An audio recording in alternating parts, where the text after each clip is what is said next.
Hello friends, welcome to my YouTube channel. आज हम बात करते हैं एबनॉर्मल यूट्राइन ब्लीडिंग, यानी आजकल जो बहुत ही कॉमनली और वो भी हर एज ग्रुप के अंदर लोग इससे ग्रसित है। एबनॉर्मल यूट्राइन ब्लीडिंग हम किसे कहेंगे? एबनॉर्मल यूट्राइन ब्लीडिंग पे यूजुअली जो टर्म है हमारे लिए ये सिग्निफाई करती है जब आपके पीरियड्स नॉर्मल नहीं है, यानी अगर आपकी ब्लीडिंग 7 दिन से ज्यादा आ रही है या आपको दिन में 4 से 5 से ज्यादा पैड यूज करने पड़ रहे हैं या ब्लीडिंग के टाइम पे, मेंसेस के टाइम पे आपको बहुत ज्यादा क्लॉट्स आ रहे हैं, इन सब टर्म्स को मिला के हम बोलते हैं एबनॉर्मल यूट्राइन ब्लीडिंग। यानी अगर बाई चांस जैसे किसी भी एज ग्रुप में इस प्रॉब्लम से कोई भी ग्रसित हो रहा है तो वो अपने गायनेकोलॉजिस्ट को जरूर दिखाए। आज अपन इसमें डिटेल में बात करते हैं कि क्या होता है, इससे क्या समस्याएं होती हैं और इसके लिए क्या कारण हो सकते हैं और इसका क्या ट्रीटमेंट करना है और इसके लिए कब फॉलोअप पे रखना है।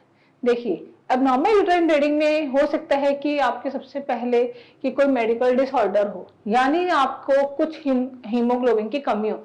खून की कमी की वजह से भी कई बार आपको हैवी ब्लीडिंग होती है।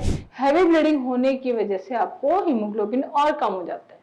सेकेंड, मान के चले तो कुछ हार्मोनल टेस्ट होते हैं, जैसे थायराइड हार्मोन जो होता है या प्रोलैक्टिन हार्मोन जो है, ये भी एबनॉर्मल यूट्राइन ब्लीडिंग के कुछ कॉजेज होते हैं। या अगर कुछ पैथोलॉजिकल कॉज में अपन मान के चलें, जैसे कि हो सकता है यूट्रस के अंदर कोई गांठ हो, कोई म्यूकस फाइब्रोइड्स हो या कोई इंटरम्यूरल फाइब्रोइड्स हो या कोई एडिनोमाइटिक चेंजेस स्टार्ट हो गए हो इन दी लेट ग्रुप में, या सम कुछ ओवरीज में चेंजेस स्टार्ट हो गए हैं जैसे एंडोमेट्रियोसिस होना, एंडोमेट्रियोमा बनना, इन सब कंडीशंस में एबनॉर्मल यूट्राइन ब्लीडिंग होती है। इन सब कंडीशंस में थोड़ा सा मेंसेस का ड्यूरेशन बढ़ सकता है और अपना पर डे का जो ब्लीडिंग का अमाउंट होता है 80 से लगभग 100 ml मैक्सिमम, उससे बढ़ सकता है। तो इन सब कंडीशंस में आपको अपने बॉडी को इवेलुएट जरूर कराना है कि कहीं आप इन्हीं चीजों से प्रॉब्लम से जूझ तो नहीं रहे। अगर आपका हीमोग्लोबिन कम है तो आप अपना हीमोग्लोबिन जरूर टेस्ट कराएं। उसके अंदर आपका हीमोग्लोबिन कम आता है तो उसके लिए कुछ मेडिकेशन दी जाती हैं। ज्यादा कम है तो आपको कुछ इंजेक्शन पे लगाया जाता है, और भी ज्यादा कम है तो आपको ब्लड ट्रांसफ्यूजन की भी जरूरत पड़ सकती है। और कुछ टेस्ट भी कराने होते हैं साइड बाय साइड। अगर इनमें कुछ कमी आती है तो आपका पूरा टोटल आयरन प्रोफाइल कराया जाता है कि आपको इंटरनली हीमोग्लोबिन कम है, उसी की वजह से एबनॉर्मल यूट्राइन ब्लीडिंग हो रही है या फिर कुछ और रीजन की वजह से हो रही है। अगर जैसे आपका थायराइड और प्रोलैक्टिन आपने कराया, वो दोनों ही एबनॉर्मल है, तो उन कंडीशंस में आपको थायराइड के एबनॉर्मल होने में थायराइड की मेडिसिन शुरू की जाती है। अगर प्रोलैक्टिन है तो प्रोलैक्टिन के लिए मेडिसिन शुरू की जाती है।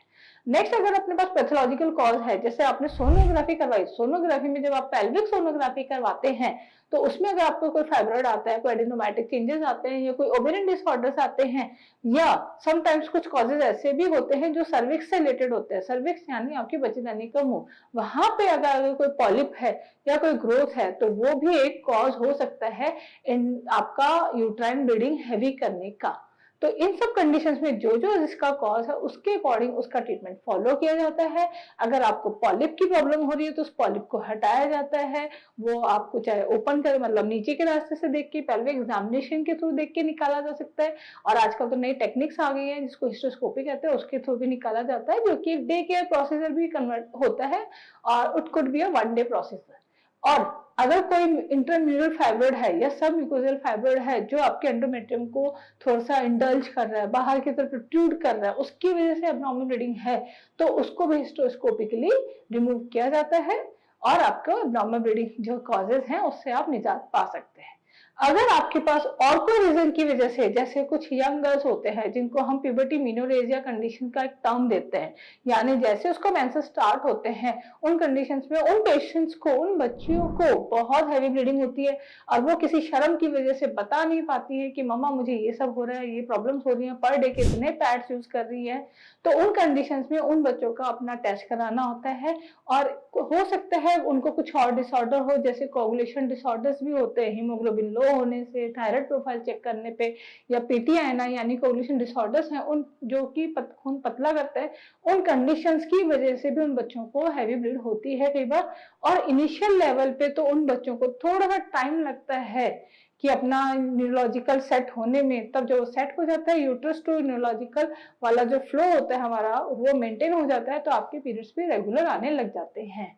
इन सब कंडीशंस को रूल आउट करना पड़ता है। और कई बार जैसे रिप्रोडक्टिव एज ग्रुप में जो पेशेंट्स होते हैं, डिलीवरी के बाद उनको इरेगुलर पीरियड्स हो जाते हैं, कई बार हैवी पीरियड्स होते हैं, या कोई अनसेफ अबॉर्शंस हो गए, उन कंडीशंस में रिटर्न प्रोडक्ट ऑफ कंसेप्शन है, उन कंडीशन में हैवी ब्लीड होता रहता है। जब तक उसका कॉज नहीं निकालेंगे तब तक वो ब्लीडिंग का एक कॉज बनता रहता है।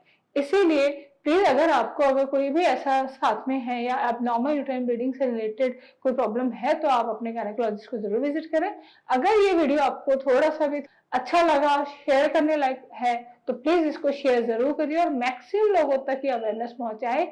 अगर आप ऐसी किसी भी कंडीशन से जूझ रहे हैं तो प्लीज जल्दी से जल्दी विजिट करें। Thank you so much.